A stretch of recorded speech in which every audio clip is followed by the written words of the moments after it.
You're locked in now. Welcome to Bringing the Wood.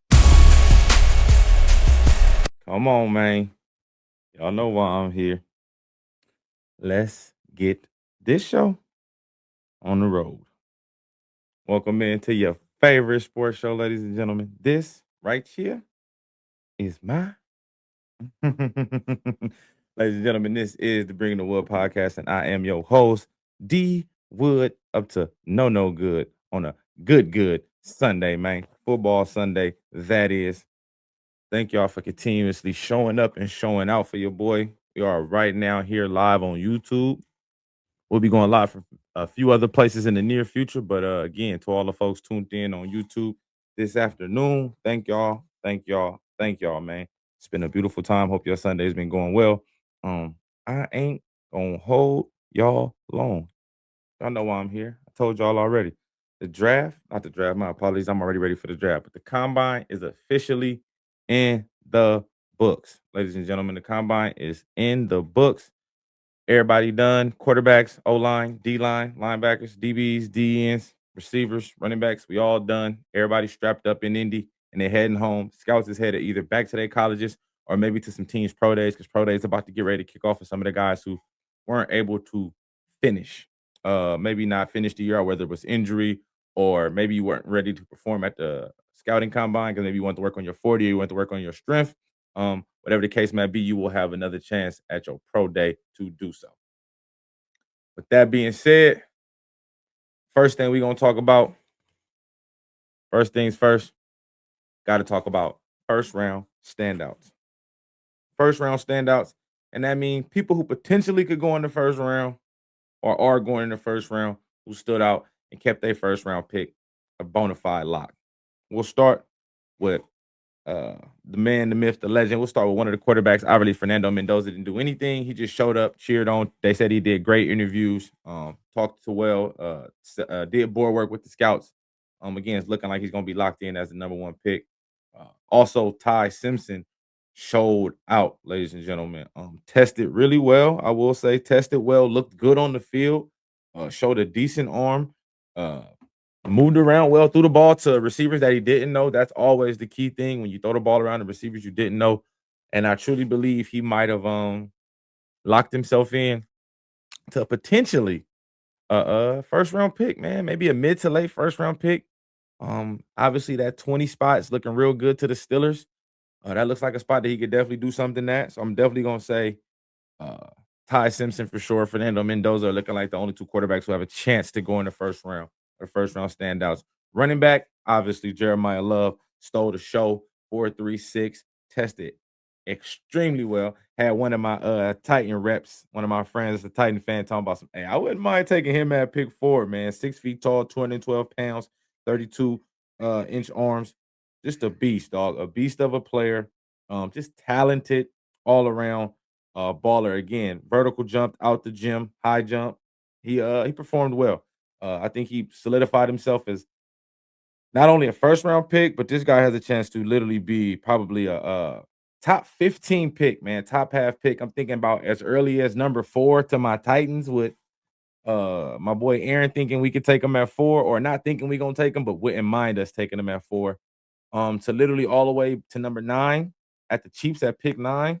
I think they could use it back as well. So I think he's locked himself in as a top 15 pick, maybe even the top 10 pick. Jeremiah Love stole the show as far as the running backs was concerned. And then we can go to the defense. Defense literally stood out, standouts. We can start with the defensive line. Defensive line broke a combine record, fastest 40 time per average for all defensive linemen. Same goes for the cornerbacks and same goes for the linebackers. All combine records of 40 times. So again, bro, Blazers, Alvaro Reese, potentially the first defensive player off the board, ran a blazing 4.46. David Bailey, the defensive end, 14 sacks. He ran 4.5 flat. That would have been the best time if Alvaro Reese didn't consider himself a DM. But again, Alvaro Reese, 6'4", 241 pounds. This guy is going to be a freight train in the NFL. He's going to hurt somebody, man. He's going to hurt some folks. He's going to make some plays. It's going to be fun to watch him play. Again, Ruben Bain, the talk of the Ruben Bain town was his arm length. But I don't think his arm length is going to stop him from being a first round pick. Maybe he drops a little bit, which could be a good thing for him. He could fall to an even perfect place instead of somewhere where he might have to step in and be a superstar faster than what he needs to be. But definitely, if he can fall, I think he's going to fall a little bit because of short arms. A lot of teams aren't really complaining about the short arms, though. They haven't made it seem like it's a problem, but they've definitely talked about it and they've questioned him about it as well. So we'll definitely see what they feel going forward. But David Bailey, Alvarez Reese, and Ruben Bain, they stole the show as far as top risers, solidifying themselves as first round draft picks in this league. Of course, tight end Kenyon Sadiq, again, another first round guy. I thought he was going to be a back end first round pick, anywhere from pick 17, maybe to even pick the Niners at pick 27. Now running 4.39 officially, I doubt he gets to the 49ers. I doubt he makes it to the Niners that late. I doubt this guy makes it out of the top 15. He's going to be a top 15 pick. He might be with Cornell Tate running the 4.53, which wasn't blazing. I did expect him to run slow. I thought he was gonna be faster, which would have just more of a surprise. But I felt like he's more of a long strider, uses that 6'3" frame.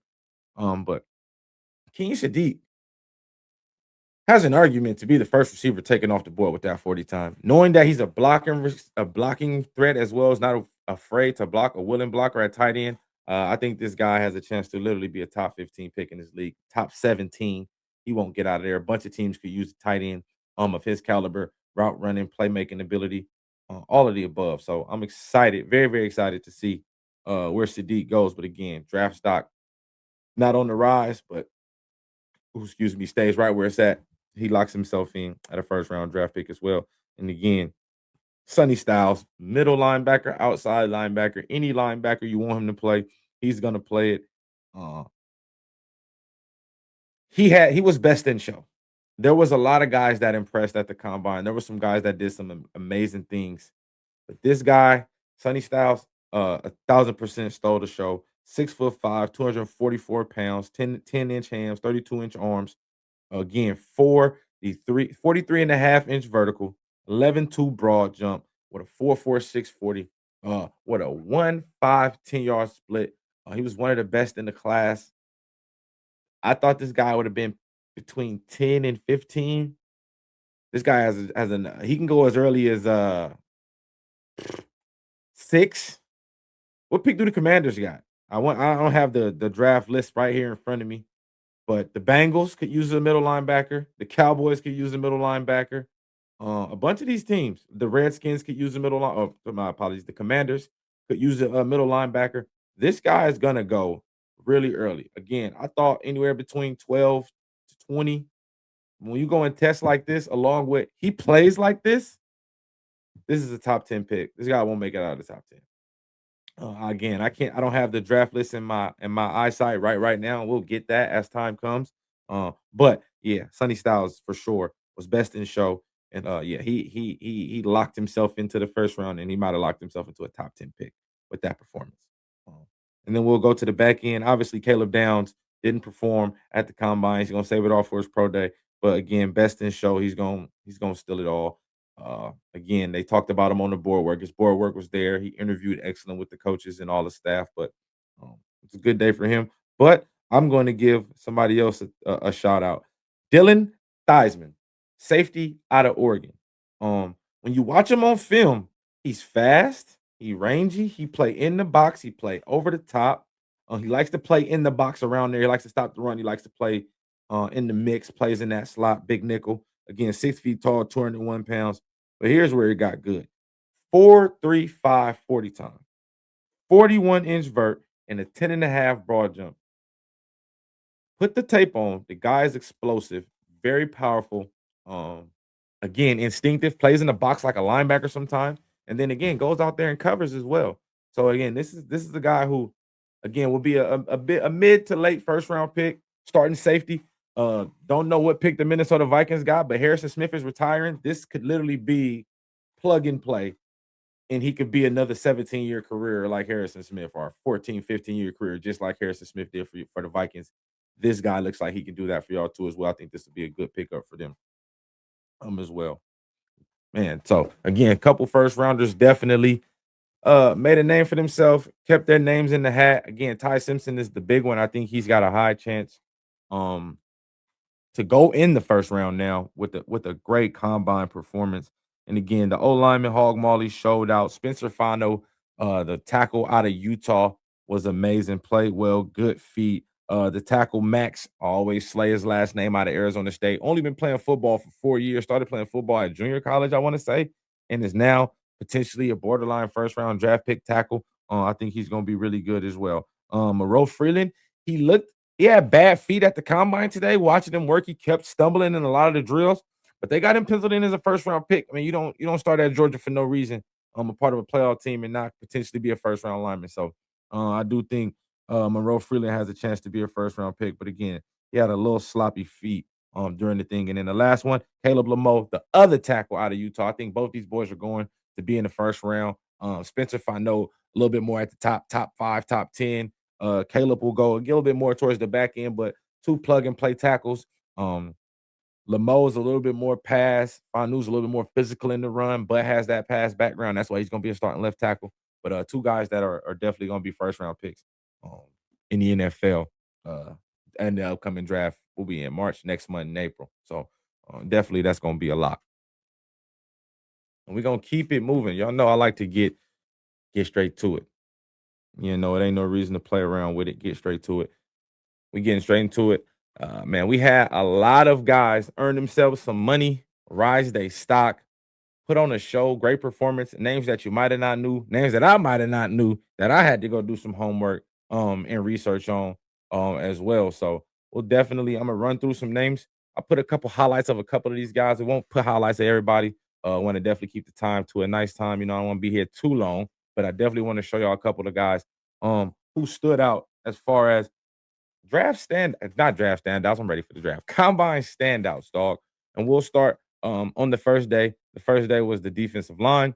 And man, right out the gate, the defensive line showed out. The first person I want to talk about, the defensive tackle. We're gonna go start with the D tackles, but the first D tackle I'm gonna talk about is David Gustav or Gusta. Defensive tackle out of Kentucky, 6'2", 308 pounds. Again, big man. He ran 4.88 at the combine, 37 reps on the bench. And again, monster. You're not that big and running 4.8. 309 pounds, 308 pounds. You run 4.88, bench press, 37 reps. Had good feet out there on the field, moved well. Looks like he can be the perfect one technique. But then when you go look at his numbers, he didn't have the greatest of numbers. So that was my first thing, though. That was my first thing I'll say, was he didn't have great numbers. But again, this right here gets the attention of a lot of scouts and GMs, man. They're like, okay, the production wasn't there, but the guy has all the athleticism and talent in the world. Maybe he just wasn't put in the right scheme. Maybe he was out of position. These are all the things that happen with guys like this. You know what I'm saying? Guys like this is such as David Gusta out of Kentucky. Again, he did 2 years at Kentucky. He did 2 years at Washington State. Again, it could be because he played at Penn, I mean, not Penn State, but 2 years at Washington State and 2 years at Kentucky. And maybe it's playing in the SEC against other elite, talented people who are just as big and just as fast and just as strong, to where your highlighted ability doesn't stand out. Because I'm pretty sure at Washington State, his talents and ability stood out. That's what gets you an offer to Kentucky to jump in the portal.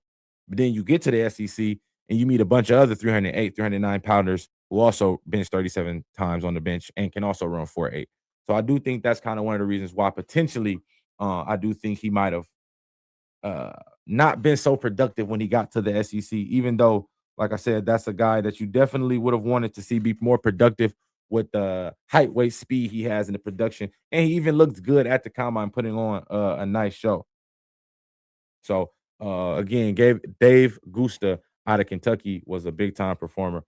This guy that I'm gonna talk about next, I'm gonna put a little film on for him just so you can see while I talk about him for a little bit. This flip the camera, bam, right here. We're gonna talk about Zane Durant. He went out there and ran the fastest 40 time for all D linemen. He's a defensive tackle out of Penn State, 6'1", 290 pounds. So get a little undersized. But you know, when Aaron Donald doing what he did, undersized is a thing in the past. Now is can you play or can't you? And he could play a little bit, but I gotta put the film on. The eye in the sky don't lie. So I'll put a little film on of Zane and let this run. while I talk about him. Again, I had to go do some homework on him. I didn't know exactly who this dude was. Again, he's got short arms, so that's the first thing that stood out. He got short arms. So he has a hard time stopping the run. He's an elite pass rusher. But he didn't have the greatest of numbers in the pass rush stance. But his three technique, he can play inside or outside shade of the guard. Again, explosive off the line. Again, 4.75 40 time, which was the fastest time of all D linemen. Super explosive. Could play down the line. I think he's got a chance to, again, stock rose a lot. Again, you're at Penn State, and Penn State always has some defensive linemen that do some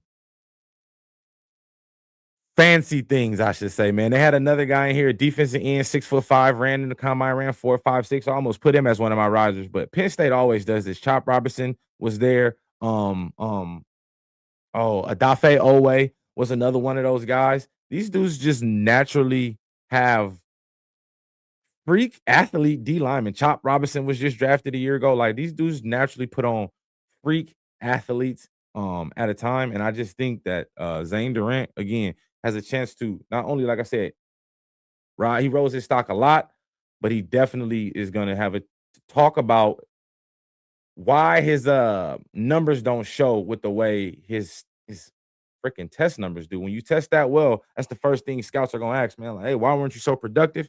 And that's just an honest answer you're gonna have with the GM or director of scout with that team. And that's not a bad conversation. Just be open and honest. But again, I thought that man made him some money, rose his stock up, and I think they're gonna ask him to perform at his pro day too, and maybe not run the 40, but bench press to see how strong he is, and see him out there on the field again to see if he can play in some different forms. Because at pro days, teams usually come and they like to do a little bit more position-based stuff based on what their team does for all positions, quarterbacks, wide receivers, anywhere. They're gonna have you do things that are more along the lines of what their team and their scheme does, so they can see if you can do that for them.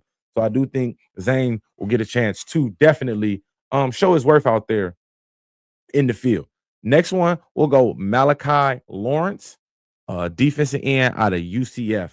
UCF had a couple guys in the draft as well. They did their thing. I'm not gonna play. Again, this guy's 6'4", 253 pounds. He ran 4.52. So again, very fast 40 time, 40-inch vert with a 1.5 10-yard split. This guy's a pure pass rusher.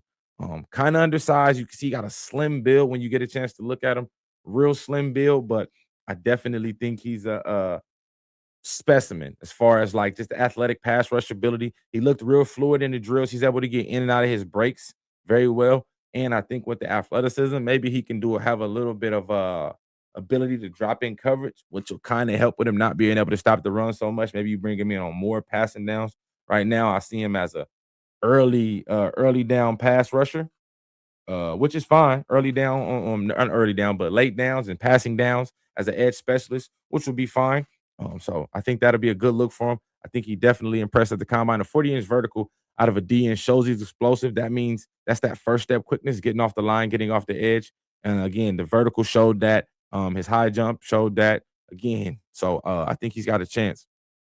Again, you just got to add a little bit more weight. 253 is solid size, but in the NFL, you get some of these big dudes to get on you, and you see that on some of the film when you watch him. A couple guys got up on him, and he kind of just wasn't able to shed blocks as well. And again, that's why I think this is a guy that can go in early fourth round, and come in and contribute as a pass rusher right away, and then develop and become maybe playing a little bit more and more as the days go along.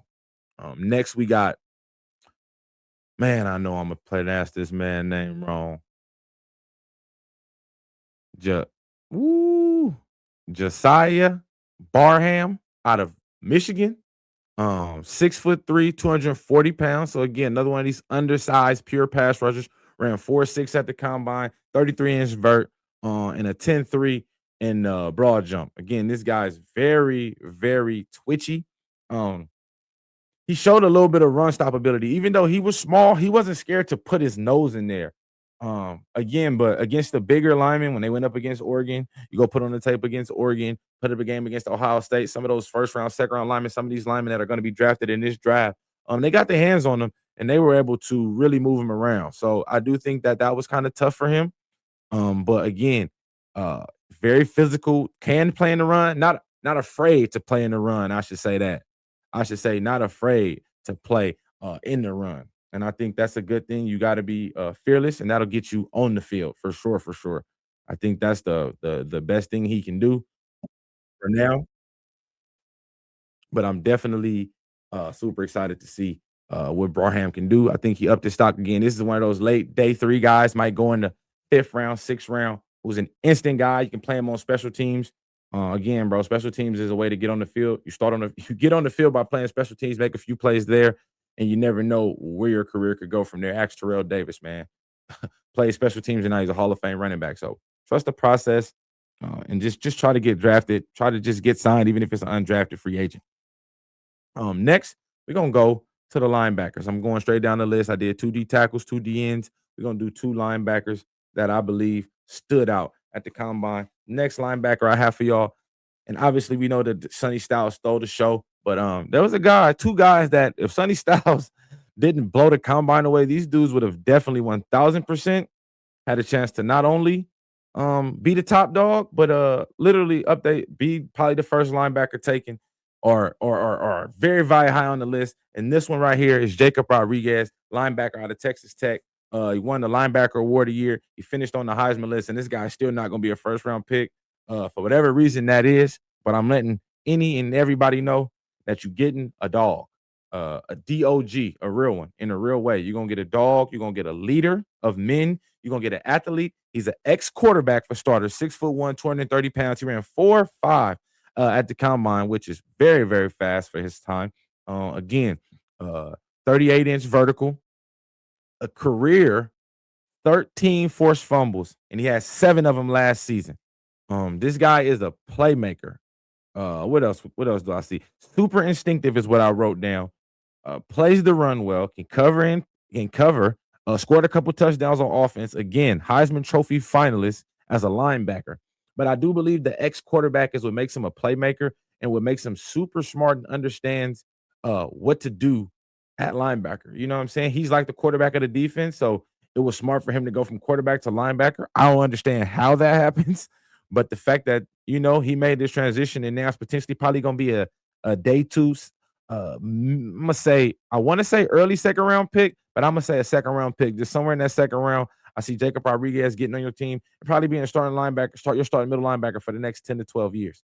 This dude's going to be phenomenal. Again, 13 career forced fumbles. He's a prime peanut puncher. A couple of punch outs he did during the season. Again, 7 of them this past season. Couple sacks, interceptions. And again, a college football playoff berth. Obviously, it wasn't what they wanted. Even though they lost to Oregon, it wasn't the defense fault. David Bailey had a hell of a game. Rodriguez had a hell of a game. And the boys just offense came up short. But again, Jacob Rodriguez, again, superstar in college football, superstar on the field, a leader of men, and somebody you definitely going to want to have in your locker room. Somebody you definitely again, man, somebody that I think is going to get on the team and be an instant leader. From his rookie year, from the first day he walks on there, he's going to demand leadership, and he's going to be one of your hardest workers. And when your best players are your hardest workers, that's when you usually have a great football team. Next person I want to talk about, and I know I just talked up Mr. Rodriguez, and this guy deservedly so got that recognition. But this next dude I want to talk about was somebody I talked about on the pregame, on the pre-combine show as well that I talked about. And that, ladies and gentlemen, is Cal Lewis out of Pitt, man. This dude, little undersized, I want to say, little bit undersized for a linebacker. But again, like I told y'all, he kind of like a big nickel hybrid linebacker, strong safety, you know what I'm saying? All of the above. 6 feet tall, 225 pounds. He ran 4.53 officially at the combine, 39.5-inch vert, 10.9 in the broad. And in the last 2 seasons as a full-time starter at Pitt, 24 tackles for a loss, 6 INTs, and 10 sacks. So again, a little bit of everything. Tackles for loss, plays behind the line of scrimmage. INTs can go out and get the ball and take the ball away, and sacks go in and attack the quarterback. This man's a jack of all trades. He's going to probably be a late second, early 3rd round pick. And this guy's going to be instant productive on special teams with a chance to be a starter by the end of the season. Because you can't deny somebody who just knows how to find the football no matter where it's at on the field. This guy is extremely talented. Again, I got to see him in the ACC because, again, I am in the ACC. Florida State is my school. So I got to see this man do his thing. Let me blow that up for y'all. I got to see this man do his thing live and direct for 2 years straight. Gave my Seminoles hell and a bunch of other teams. And again, he can blitz, he can play in coverage. Again, a little undersized, has a hard time, even though if somebody gets their hands on him, he's definitely blocked because he's a little bit smaller. But again, it's hard to block him because he's so small. He's low to the ground. He uses I like to say basketball crossovers to get by linemen, which is, hey, if it works, it works. Very instinctive. Like I said, can play in the run and the pass. At the Senior Bowl, he had about 2 or 3 pick sixes in the Senior Bowl as well. Yeah, just a performer. I think this guy earned him some money at the combine. I don't think a ball hit the ground. He was fluid in and out of all his breaks. This is probably one of my favorite players at the combine. And again, he caught my eye. I watched him all 2 years at Pitt, but he really caught my eye at the Senior Bowl more, just watching him play against other talented dudes across the country. And then he went on and capped it off with a beautiful, beautiful performance at the combine. And I think Kyle Lewis made himself a myriad of money um, over this past week. And I think a lot of people are going to be licking their chops to figure out if they can get him on their draft boards or not. Where we going? Where we going? Now we going to DBs because they're the best athletes on the field, and we know that. And I got 2 dudes. One of these guys you probably know or probably knew, and the other one you don't know. And I'm gonna start with the one that probably nobody really knows. And he's on the all name team, and I want to make sure I say this right. Ephesians Prysock. Again, Ephesians Prysock. Pry shock or Pry sock. Prysock. I think that's how I'm gonna go. I don't want to be slaying that man's name. But Ephesians Prysock out of the University of Washington. This guy is 6'4", 196 pounds, and he ran a 4.45, 3 at 39-inch vertical, 10.4 on the broad jump. He is a great zone corner. When I put the film on, great zone corner. A man, he tries in man. I will give him that. He does try in man coverage, and you do get effort for trying. But again, he needs to be a little bit better in man. He's very good in zone coverage, very long, as you can see, very, very tall, 6'4", and he is all of that 6'4". He plays in phase and face. Production would be my knock on him. He wasn't super productive. I think he had 1 pick last year. He might have had like 2 picks on his entire career, maybe 3. Is that because he's tall and they didn't throw at him? Put the film on, you will see he did get tried sometimes. The ball skills aren't all the way there. I think that's a problem with him. He doesn't have the greatest ball skills. But again, man, you cannot coach height, 6'4", 6'3", 196 pounds, running 4.45. This is a Seattle corner all day, every day. And with Tyreek Woolen potentially, with Reek Woolen potentially hitting the free agency, Josh Jobe potentially hitting the free agency, Kobe Bryant potentially hitting the free agency. Um, and they got another guy, the other guy from on the other side, the other corner at Washington. I don't got his name and slipped me right now. He's 6'2". He'll be drafted too as well. I thought they both looked good today, but I wanted to give Ephesians his credit. He looked good at the combine. Let a couple passes hit the ground, which kind of goes back into what we were talking about the ball skills aren't that well. But again, bro, you can't coach height, Lord.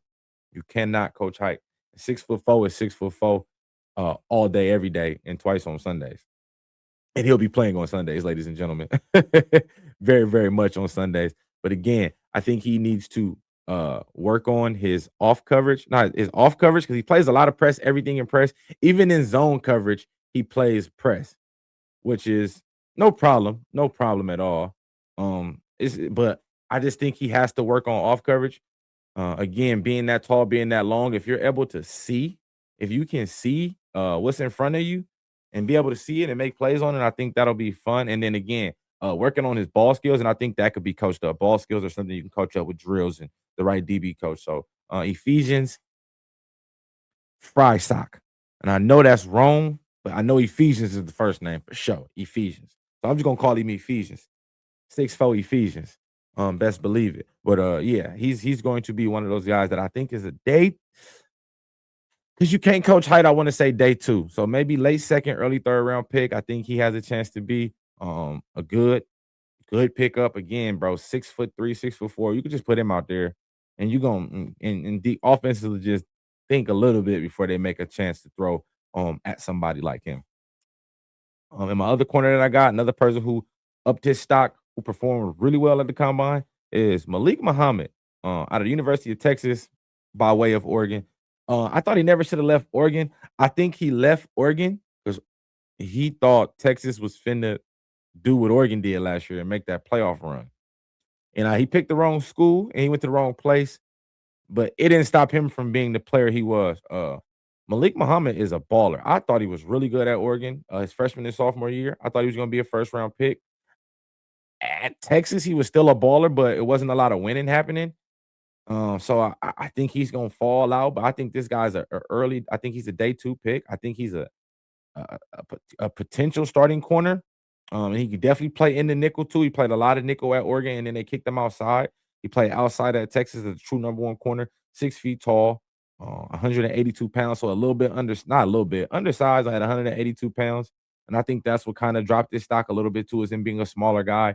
Even though he sheds blocks, I really don't have a lot of knocks on him, other than him really having a slender build. If you put the film on, bro, everything shows. 4.42 speed, 39-inch vert, 10-10 broad. I'm talking real fluid. Reads routes from off coverage tremendously. Breaks on a lot of passes, a lot of breakups. Good hands. Comes up and sticks people in tackle. Will fill the alley on the outside. Like literally, I have nothing bad to say about Malik Muhammad other than he's a slender built guy. And we've seen what happened with Gary Forbes, who the Commanders took, who was a great ball hawk and a great playmaker and was a great tackler too, out of Mississippi State, but was like 176, 78 pounds. And now he's already been cut from the Commanders. He's on the Rams. He's playing decent, but like the slender build's kind of gonna kill him a little bit. So I do think that's why he's gonna fall. But this kid is the word we use for little people is feisty, man. He's feisty and he's not little. He's little in stature. He's 6 feet tall, so he's not a small dude in height. He's just small in stature. But again, I think Malik Muhammad is a real dude. And I gotta roll a couple clips. Let me give y'all some clips because I like Malik, man. I like Malik. He's really good, really instinctive. He plays the ball extremely well. When he sees the ball, he goes and make plays on it. Again, 2 years at Texas, 2 years at Oregon. You can go put the tape on any game. He gonna stand out. Put the tape on against Ohio State in the first game of the year. Look what he did against two first round talented wide receivers in Jeremiah Smith and Cornell Tate. Who Cornell Tate will be going first round this year. Jeremiah Smith will be going first round next year. And Malik Muhammad held his own in that game, even though they lost. It wasn't the defense fault again as well. He'll come up and make tackles. Again, bro, he's a playmaker. I like this kid. I like him a lot. Again, hopefully somebody can get him in there, maybe put a little weight on him. He can get a little 5 pounds, 10 pounds, get to 190. Can you get to 190 for us, Malik? Get to 190, and I think and we can have ourselves a hell of a corner in the NFL. But again, ball skills are crazy. Instincts are crazy. I think this kid is one of one, man. I think he's gonna have a chance to make a roster. And when he gets on there, if he gets on the field, look out. Might not have a chance to get your spot back. Because I really like this kid. I really, really like Malik Muhammad a lot. He showed a lot of promise. And now we're gonna go to the safeties. And then before we get over to the offense, we're gonna go to the safeties. I already talked about Theismann, because Theismann, because that boy was good, but he's a first round pick. We're talking about guys who potentially ain't gonna be first round picks, who can still make it to the draft. And this guy stole the show. Big brother killed it. Sonny Styles, his little brother, Lorenzo Styles Jr., safety out of Ohio State. Some of us didn't even know he was at Ohio State, including me. Including me. And I watched Ohio State faithfully. I watched college football faithfully. I might watch more college football than I watch NFL football. And I don't remember this kid at all. That sucks. I will say that. That sucks that I don't remember him at all. I can say that. But what I'm gonna remember is that combine. Again, 6 feet tall, 194 pounds, 4.27 40 time, which was one of the fastest for DBs, by second fastest time at the combine. 39-inch vert. But again, 30 tackles, 30 tackles and 3 pass breakups last year as a starter for Ohio State. He's got 47 tackles on his entire career. He did 2 years at Notre Dame, and we really didn't know anything about him. Nobody probably knew he went to Notre Dame until right now when I told you this. Again, I had to go do my homework on this kid too because I'm like, there's no way your brother's been here making these plays, and then you come and we don't know anything about you. But again, bro, when you put a combine together like he did, and you go out and run 4.2, and again, he looked good on the on-field drills too. That's the kicker. Like he was nice on the on-field drills too. So that's the kind of the problem with it. It was like, oh, you played well off the field. You played well on the field in the drills, but why didn't it translate to on the football field? No stats. Where's your stats and info? I think that was kind of what he was lacking. But again, your family bloodline gonna get you a chance. He's gonna get drafted because you don't let a guy that fast just go undrafted. But I think this is a day 3 pick. I think he goes early 4th round because of the 40 time. Maybe somebody takes a flyer and take him in the 3rd round. But I think this is a 4th or 5th round pick. Because as fast as you are, when you watch the film, he doesn't wow you at all. He doesn't even look that fast on film. He doesn't play 4.27. That's one thing I can say, and I think that's what sucks about watching him on tape. Because watching him run the 40 and watching him at the combine, he was 4.27 all day. That's why he's on my riser. But then when I go watch film and I put the film on and I'm watching the film of him, and I'm like, this is not 4.27 running around here. And it could be because, which is crazy because your brother has great instincts and can read and diagnose. When you can't read and diagnose plays and you don't have great instincts, you're going to be delayed and late to things. So if you're delayed and late, that means you're not running full speed and reading reacting. And a guy this fast, not looking this fast, is crazy, which made me feel like, again, bad instincts. You know what I'm saying? And doesn't really know how to diagnose plays. And that'll get you running this fast and not making any plays because you running nowhere fast. But again, when you put a show on like this is the combine doesn't look like the highlights and the film and the tape. So a lot of teams are going to take the combine, take the film, and be their own judge. That's why I say this is a 4th round, 5th round dude. You take him in the 4th or 5th round, 6th round. If he develops into something better, if yay. If not, you got a special teamer who can be a gunner on punt and kickoff and run up and down and probably smack a few fools. So again, stock is rising for Lorenzo Styles. And I think he's gonna catch an extra buzz because big brother Sonny just killed the draft as well. My next safety, Rob Spears Jennings out of Oklahoma. Oklahoma is good at finding like these nickels, the big nickels, strong safety, free safety type ordeals.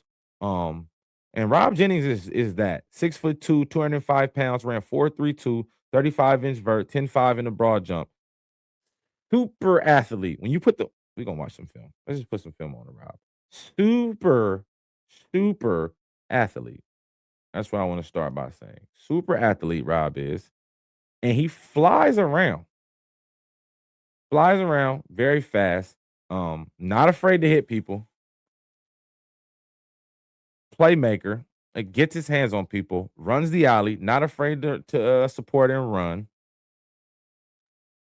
I think his only hitch would be again shedding blockers. He plays in the box, but he hasn't shed blocks well. But he come up and fill. He'll come up and fill. He's not afraid to get his nose dirty. He's not afraid to get his cleats and clothes dirty either. And when he hits you, he hits. He hits like a linebacker. He hits like a linebacker. He's not a linebacker though, so that could be an issue. But when he get to you with bad intentions. And I love that for safeties. I like safeties that still like, and I mean this in the most respectful way. I like safeties that still like hurting people. And Rob still want to hurt people. Rob intercepts the ball too because you got to be able to take the ball away in this NFL. But Rob come up and stick people, and I like that. I like that Rob come up and stick people. Again, very tall, very intense. You see the speed on camera. You see the speed on film. You see him chase down people. You see him chase down from the backside. You see him cover slots. You see him cover receivers. You see him hang over the top as a safety, as a free safety. He does a little bit of everything, so you can't be mad at that, man. And I think again, I think this guy has a chance to be a day 2 pick, either a second or third round pick. Again, big nickel could come in and play in packages for y'all as that nickel, cover the slot, cover tight ends, play a little hook the curl, maybe play a little what's the name of it? Robber, play a little hook, play a little robber over the middle, spy a quarterback if need be. This dude's gonna be. I think Rob made himself some money at the combine because you see the speed, it related. You see the ball skills, you see the physicality. Rob checked all the boxes, every single box, and I'm super excited to see who takes a chance on him. I think it's gonna be some players. Now let's get to the offense before we get ready to get up out of here. Got a little bit more time left. I'm gonna run through these offensive players for y'all. We'll start with the tight ends. I got 3 tight ends. I know I'm only doing 2. Hold up. I know I'm only doing 2 at each position, but for the second one, they both play for the same school, so that counted as a double. But for tight ends, I talked about this tight end on Thursday before the combine started. Eli Stowers out of Vanderbilt, my favorite tight end. And he came out and impressed. 6'4", 239 pounds. He ran 4.51, which again would have been an amazing time if Kenyon Sadiq didn't run 4.39. 4.51 would be the third fastest time, which is the third fastest time. Would have been second. Kenyon Sadiq didn't run 4.39. Again, 45.5-inch vertical, which is a combine record for tight ends. 11.3 broad jump, which is a combine record for tight ends. High jumper, went state for the high jump. So the kid's super athletic. So I'm pretty sure he's gonna hurdle somebody before the year is over. He hurdled and he did it in college a couple times as well. A hand catcher, like catches the football with his hands, always puts them out to catch the football. A yak monster. You will see Diego Pavia just throw him a screen or a little flat route. He catch the ball, make a 2 or 3 man miss. He's up the field getting busy for extra yards. This is a linebacker nightmare. You prefer your safety guard him because of the athleticism, but safeties are too small. And then linebackers aren't athletic enough. This guy's going to be a matchup nightmare. This is I want to say as early as second round, mid-second round pick. I think this guy has a chance to come in, plug and play, tight end, plug him in, play him.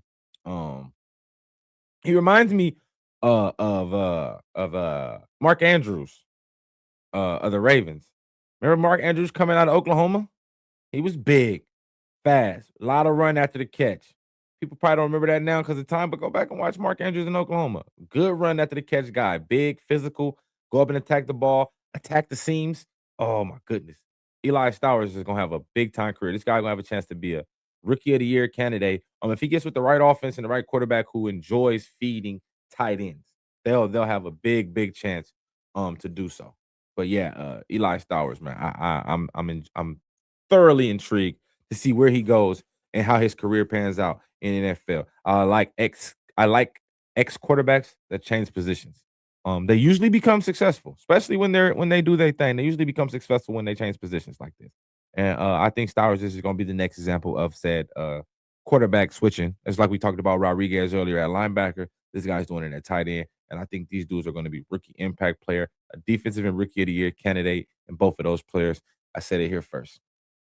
And then the other 2 tight ends both go to the same college. We're talking about SMU tight ends, R.J. Maryland and Matt Hibner. I'm not going to get too deep into it, but Hibner is 6'4", 251 pounds, a bigger tight end, ran 4.57, 37-inch vertical with a 9.8 broad jump. And R.J. Maryland was 6'4", 236 pounds, a little smaller. He's a little bit more of the receiving threat at the tight end. Even though Hibner is just as fast, Maryland ran 4.51, Hibner 4.57. Maryland with the 10-2 broad.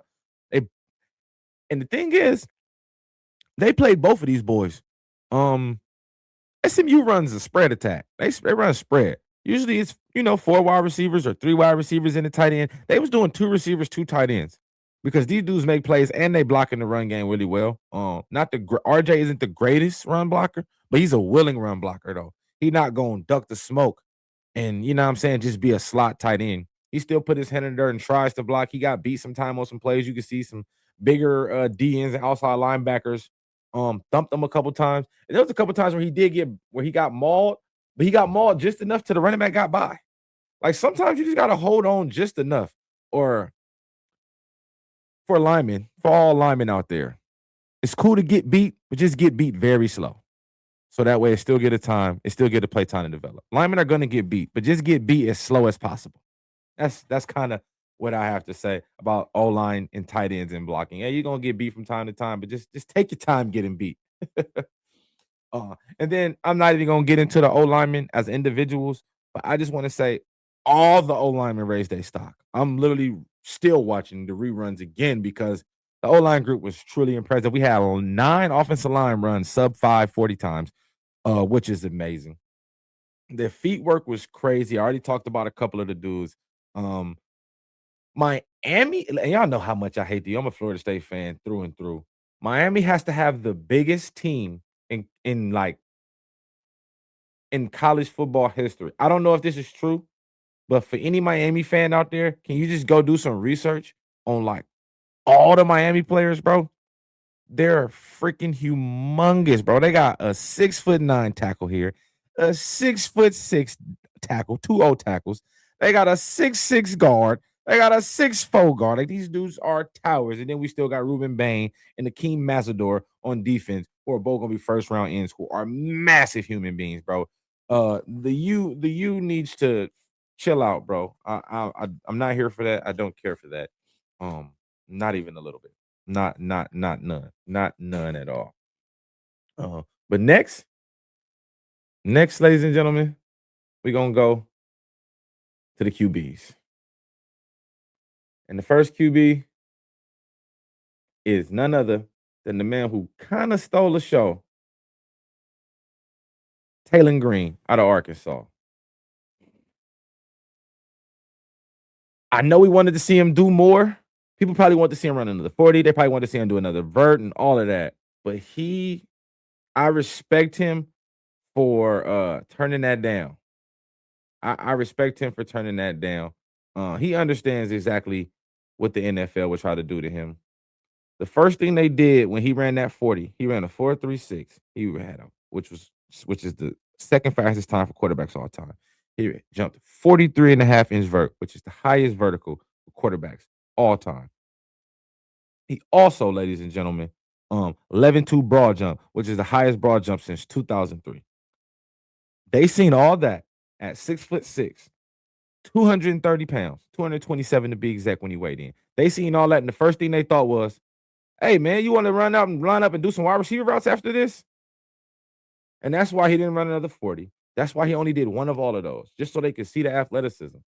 And he said he could have ran faster, but his agents told him not to. Good job, agents. Good job. Any faster, and they're not even going to give you a chance to play quarterback.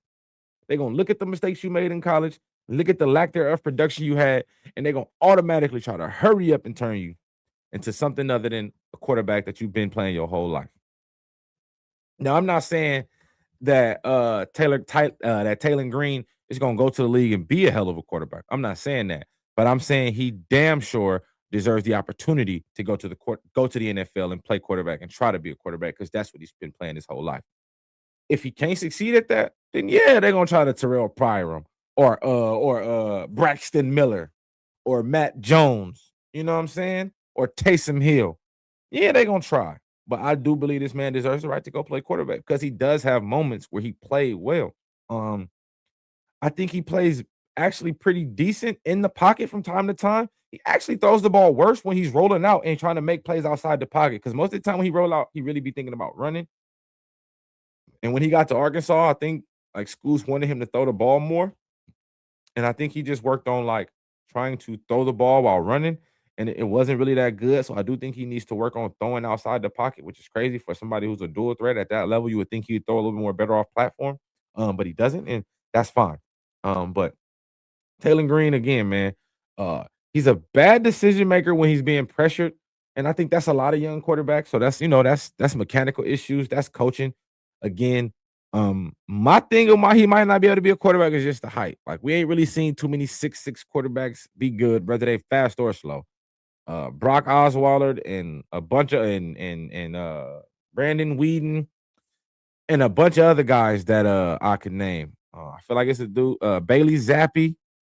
The list goes on. There's a bunch of 6'6" dudes who didn't pan out. So me thinking Taylor Green might not pan out is not because I don't think he's a good quarterback. It's just because he's 6'6" at quarterback. 6'6" quarterbacks haven't been panning out lately. So man, hopefully he proved me wrong though, because you already know. But that's just my personal take on him. But again, I think he rose his draft stock. I think teams are gonna go watch that film and see, hey, can we do something with this? Can this be a developmental guy who maybe in 2 or 3 years with sitting behind a good quarterback can turn into something? Maybe he goes and sits behind Lamar Jackson. Maybe he go to Buffalo and sit behind Josh Allen for maybe 2, 3 years, and you sit behind and you really learn how to play quarterback and really learn how the NFL works and how to be the constant professional, as the OGs like to say, and maybe we find a place for him. But yeah, Taylor Green, man, out of Arkansas, wowed at the combine and impressed everybody. And I know they're gonna do a lot of homework, watching some film to see exactly is this the guy that we could take a chance on. Again, he gonna be a day 3 pick. This guy's gonna be 4th, 5th, 6th, 7th round or somewhere in that area. Like I said, developmental upside. And then again, if the development don't happen, it's gonna be like, hey, bro, you either could be a free agent or you could be a wide receiver. And then at that time, the choice is yours, man. It ain't no the bad decisions. It's your life. But yeah, Taylor Green, wowed at the combine, and we'll be getting drafted at quarterback. Next, my other quarterback, who he would have his 40 time would have been just as clean if Taylor Green didn't run 4.3. But Haynes King out of Georgia Tech, man. I feel like he been at Georgia Tech forever. But I feel like he was at Texas A&M for a minute too. So I do think that's kind of where his journey begins at. He's 25 years old, so he's a little bit older, a little bit more seasoned. But if you want to talk about a Taysom Hill in training, again, there's another guy who deserves the chance to play quarterback. But a Taysom Hill in training is Haynes King, bro. 6'2", 212 pounds, 4.46 official 40 time, 33.5-inch vert, 9.8 broad jump, 37 career rushing touchdowns. Oh my goodness, man. Again, and footwork is kind of what he needs to work on. His feet work in the pocket, and his acceleration is when he excels, he excels. So again, almost like a running back.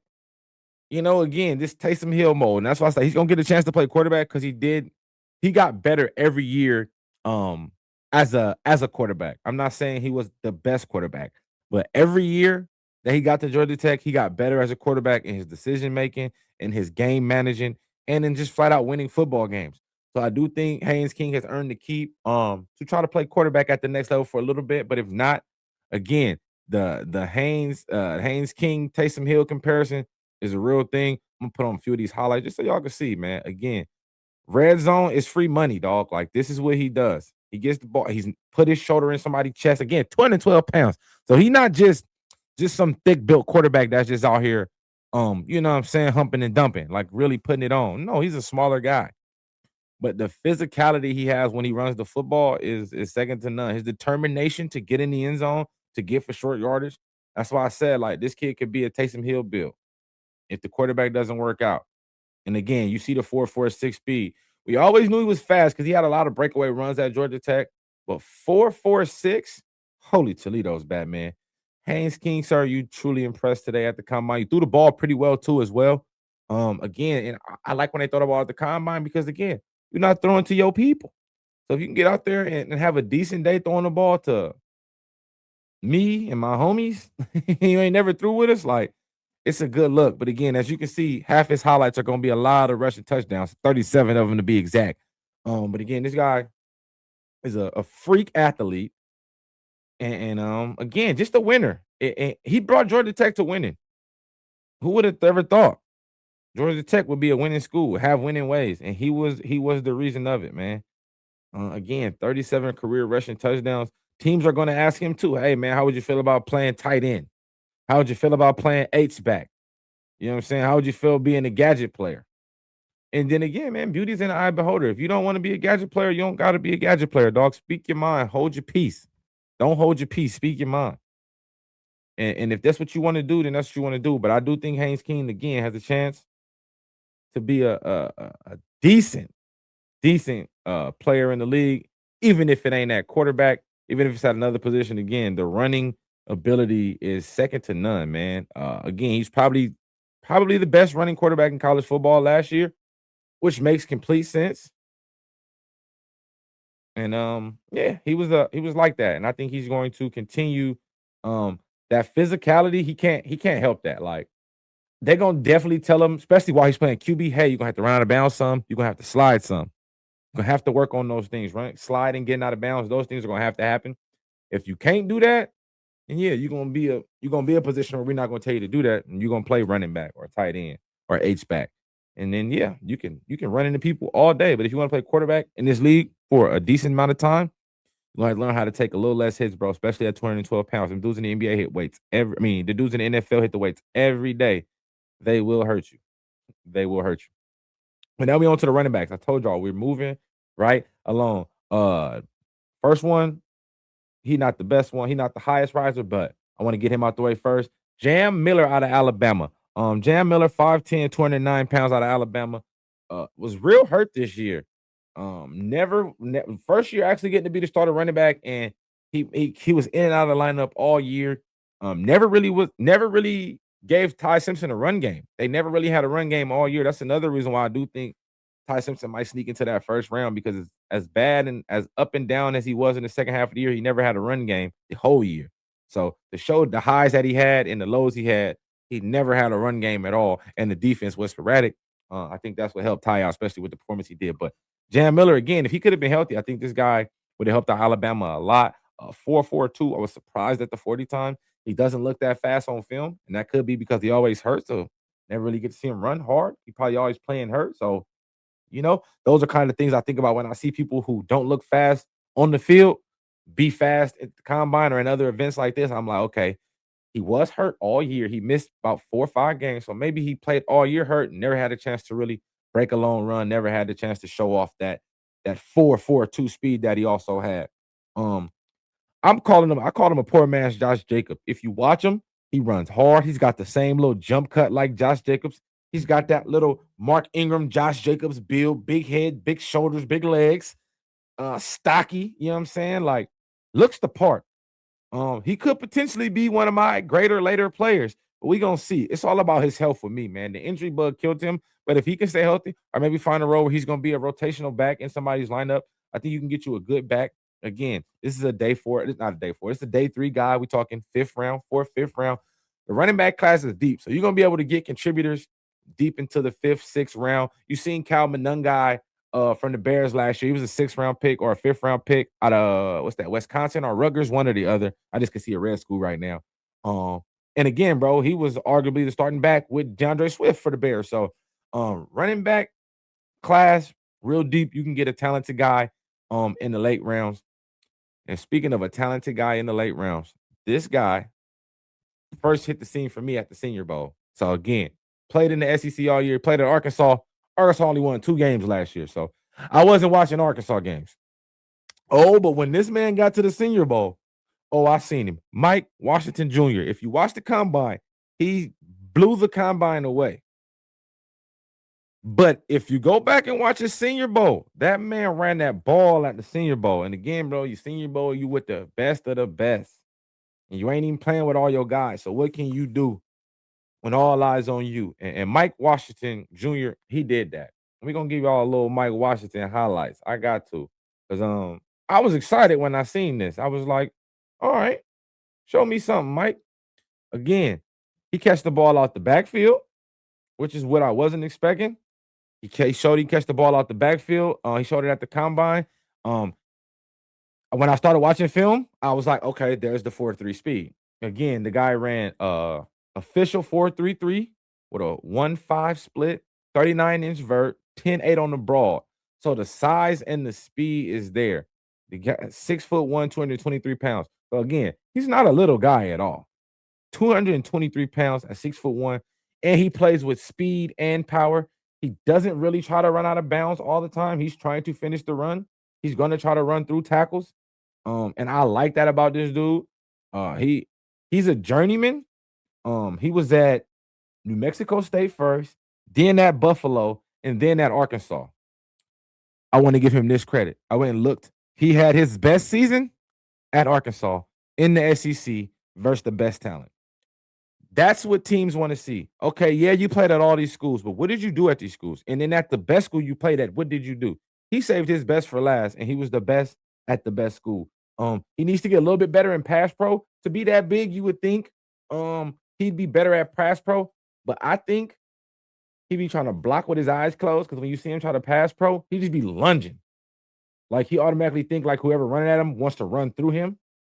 So he'll just lunge, and then they'll just sidestep and go sack the quarterback. It's most likely Taylor Green, who we just talked about, who's getting sacked. But I do think for him to be an every down back, he has to be able to block. You have to be able to play in pass pro. But he catch the ball out the backfield, so that'll give him the opportunity to be every down back. But if when you got a block in the backfield, you can't block, you're just gonna get handoffs, bro. And you won't be every down back, and you'll be a first and second down back, and that's gonna cut your money short in the long run. We're in the era of do more, get you more. And he has the skills put together to do more. And he needs to show that if he really, really wants to make an impact in the NFL. And again, this was another one of those best in show guys that I think definitely stole the show at the combine. He was tremendous. Like, the feet work, the drills, the catching the ball, the cuts. He's real light on his feet. Like I said, 223 pounds. To be extra light on your feet is a beauty. And he's real light on his feet. Again, the winds ain't there. They played at again, like I told you, they played at Arkansas. They won 2 whole games. It was the first 2 games of the year. They didn't win a game after that. So you gotta kind of let that sit in. Again, I was going. I like winners, but sometimes it's not your fault all the time. So I do know that as much. Sometimes it's not your fault. So I'm a live with that. I'm a say it wasn't his fault, and he can have a better chance in the league when the league starts. But again, Mike Washington, you can't deny the numbers, man. 4'3", almost 40-inch vert at 6'1", 233 pounds. I do think he's gonna get a chance to be an early bell cow. But again, this is probably a midday pick. This is 3rd, 4th round guy right here. Maybe sneak into the 3rd round, but sneak into the 2nd round. But I think 3rd, 4th round is gonna be a sweet spot for him. He has a chance to make a roster and make an impact and be a tremendous impact player.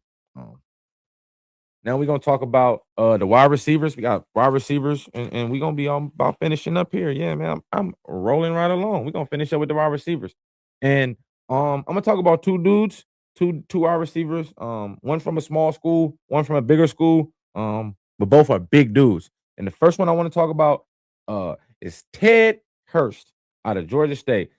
Caught my eye at the Senior Bowl. Ted Hurst caught my eye at the Senior Bowl. 6'4", 206 pounds. He ran 4.42, 36.5-inch vert, 11.3 broad jump. He's an above average route runner to be this size. I just want to. Again, he caught my eye. I didn't watch no Georgia State games. I might have seen one Georgia State game this year. He wasn't the guy I seen at the game, but when I caught him, it was the Senior Bowl, and I want to see if I can get y'all some of his Senior Bowl highlights, just so you can see what I seen, so we can see. This is the first one right here. I want to say this was one of them ones. This is one-on-one coverage. He's number 7. You know, like, you see, that's a PI. Like, but I just want y'all to see he's got good routes.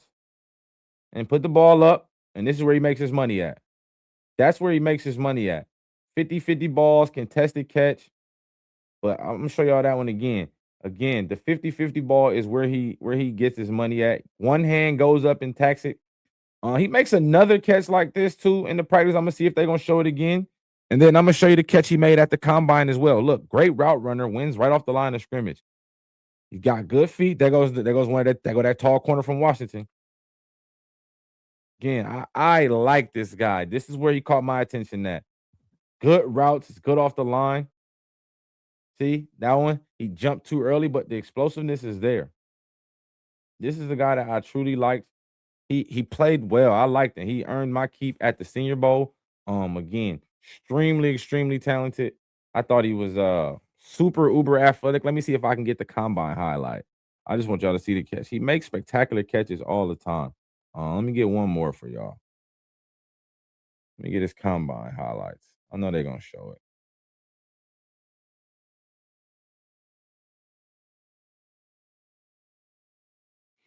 Okay, maybe they're not gonna show it. They're gonna play with me. Oh nope, they're not gonna give it to me. Well, since that's the case, let me give y'all some Ted Hurst highlights before I go.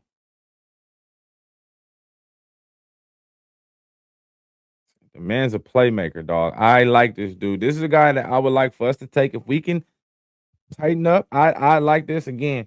I think we're gonna go edge in the first round, and we'll save that for as I start doing draft needs when that come around. And we do our division by division breakdown for draft needs. But receiver is one of our needs. It's gonna be a part of that. And if we can get this guy in the fourth round, I think that's where his number is. I think that's his sweet spot, fourth round. If we can get this man in the fourth round, I would enjoy this guy. He's very explosive, very long.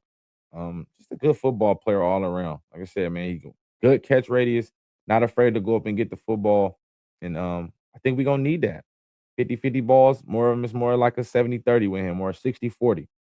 Um, I like him. I like Ted again. He caught my eye. He had a great catch at the combine. If y'all get a chance to go see it, look up Ted Hurst combine catch as well. It was really good. Like basically did like a 360 and then caught the ball. They probably be showing it on ESPN or NFL Network, but I enjoyed that. But again, bro, Ted Hurst, that's my guy. I think that guy's gonna make big plays when he gets a chance to make in the NFL, starting in the preseason early. He'll be one of those guys making some plays in the preseason that catch teams' eyes really early. And last but not least, I told you another big receiver, but from a big school, we got Jacoby Lane out of USC, 6'4", 200 pounds. He ran 4.47. I really like with a 40-inch vert, 10.9 on the broad. Um, He's a glider. When you put the film on, he like when he's running, it's like that little thing they be doing where the kids do the little thing and they do that and their feet look like they're not touching the ground and that's how that's how Jacoby Lane kind of runs. It's like he just like glides above the turf. Real strider, uses all 6'4" of his length. I like that. Um, he has a problem in press coverage. That's why he plays. That's why he's a big slot, which is I'm not mad at that. I like big slot receivers, but he's a big slot with some outside ability. He can play some Z as well. But I think he can get his money in the slot as a big slot receiver, unless he puts some weight on. But big slot, good hands, very good routes out the slot, physical, can get vertical, 50-50 ball. But again, he has a real hard time beating press coverage. And I just think that's weighing 200 pounds, man. You're lighting the stuffing. So I think that's gonna kind of shake him up a little bit. It's kind of that. But I think Jacoby Lane's potentially gonna be a day two pick, anywhere between that second and third round, he'll fall. Again, I got 40. It's what 50? It's 50 something receivers in the draft. I got 40 receivers, 41 to be exact, with draftable grades. It's 41 receivers that I believe could be drafted in the NFL, whether that's round 1 through 7. 41. All 41 won't get drafted. So some receivers are gonna fall. That's just how the game go because of need and because it's supply and demand.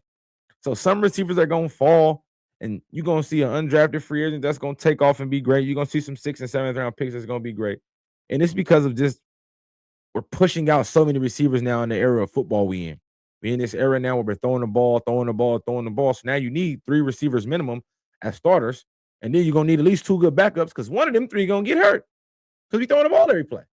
So the depth now is for receivers is been so much more greater, but uh I definitely think depth is everything. But you're definitely gonna need more than one receiver. So I think teams will be drafting teams that need one receiver, probably gonna draft 2. And teams that need 2 receiver gonna need to draft 2 and sign 1. But it's gonna be a lot of receivers in this draft. Again, there's receivers in the free agency as well. And speaking of free agency, what's next on the NFL agenda? Obviously, pro days about to start rolling out this month towards mid to the end of March. Pro day will start rolling out. Free agency starts this week. Actually on the 7th. I don't know exactly what day that is right now in front of me. Today the 1st. So 6 days from now, I can't do my math that good. What's that? Monday, Tuesday, Wednesday, Thursday, Friday. So Saturday? Next Saturday, free agent frenzy begins. Y'all will catch me Sundays, Tuesdays, and Thursdays right here. And I'll always give y'all a heads up when I'm dropping. You'll always get that heads up when I'm dropping. But definitely Sundays, Tuesdays, and Thursdays, I'll be bringing the wood for y'all, to y'all, for the people, to the people. But yeah, we're gonna talk about the free agency frenzy, all the players being franchise tagged, all the players who won't be franchise tagged. That's the available list of the free agencies. Guys with something to prove in the free agency. You already know best fits, and I got something new I'm doing this year. I'll be bringing in. Y'all already know Big Che will be back as my Niners aficionado, and I'm gonna have a few more aficionados, man, tapping in. I'm turning this into a like a sports center, man, where we're gonna have our beat writers coming in from all over. I'm gonna have beat writers repping the Jets, the Falcons, the Chiefs, the Broncos, the Chargers, the Packers, Eagles. Did I miss any? Rams, Seahawks. I got friends and people in high places that like all these teams, and they're gonna be coming in throughout the weeks, breaking news about things going on with their franchise, keeping some of my fans who are fans of other teams that I might not talk about as much on this podcast. So I'll be bringing on other teams to talk about your team that you might be interested in. And if you are one of those people that I'm looking for, make sure y'all DM me either on my YouTube, my Facebook, StreamYard, Twitch, Twitter, wherever. Hit me. Let me know what team you're interested in, man. Let me see if you know. And if you know enough, I could make you one of my beat writers. You know what I'm talking about? My everything. I still need I got everything Bucks already. I need a Carolina Panthers fan. If any Panthers fans out there, I need that. So hey, reach out to me if you want to cover your team, but you got to really know your team. And I'm gonna ask you the questions to know if you know your team. But again, I catch y'all on Tuesday. Got the pod going up on a Tuesday. Hey man, it's your boy D Wood. Love, peace, and hair grease. Love, live life, and Tupac. The Bringing the Wood podcast. I just brought the wood. Peace. You've been locked in to Bringing the Wood. No soft takes, no watered down debates. If it's in the game, we bring it head on. Until next time, stay locked in.